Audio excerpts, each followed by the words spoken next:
Hi, welcome back to BuickSmith.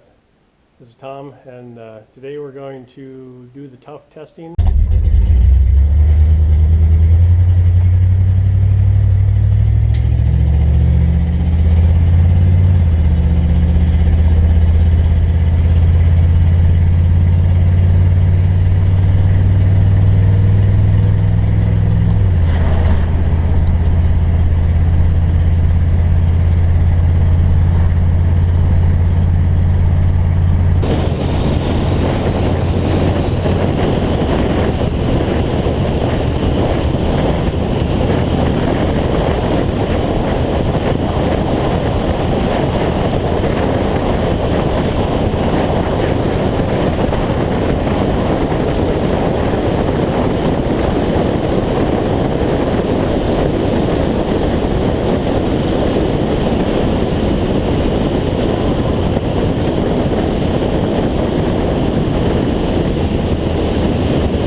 What the Tufts look like at 60 miles an hour with a crosswind.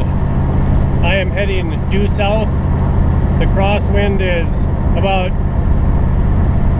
15 miles an hour out of the northwest. Let's see how they change as I start heading southeast.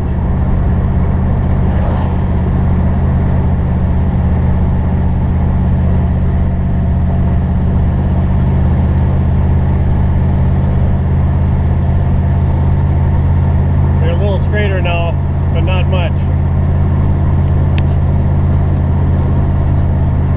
It's surprising kind of how fast you need to go to get the tufts straight again if there is a crosswind.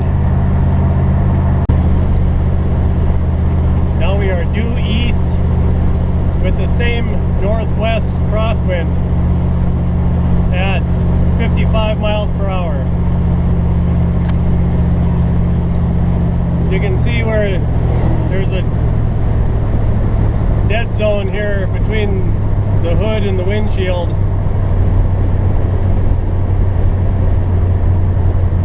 Right by the wiper blades.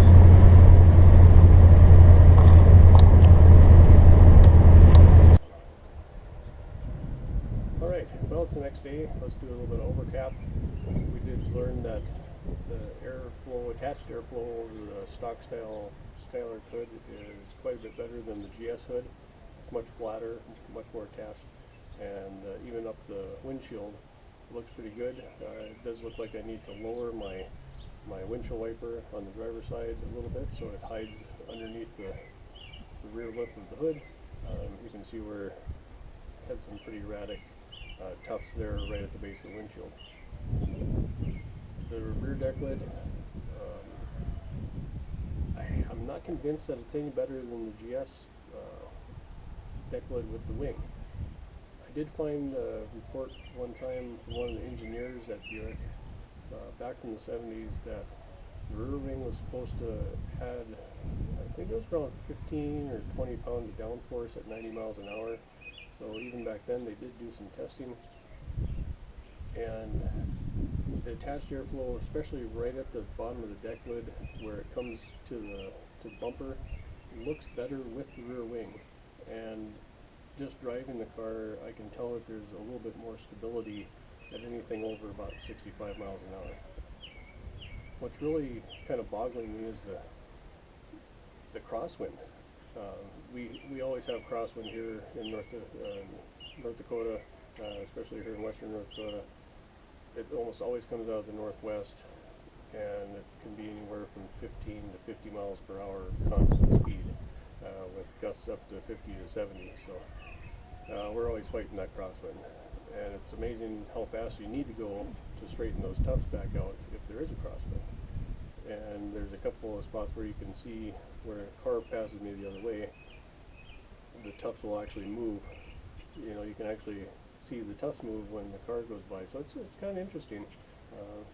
Definitely, I can see why folks still use this technique today to find out what's going on with the airflow. I do need to figure out how to get air out of the engine bay, either eliminating the wheel wells or modifying the front fender somehow, maybe some underbelly pans. When somebody passes me going the other way, anything over about 65, 70 miles an hour, the hood wants to lift, and it gets a little squirrely. So we do want to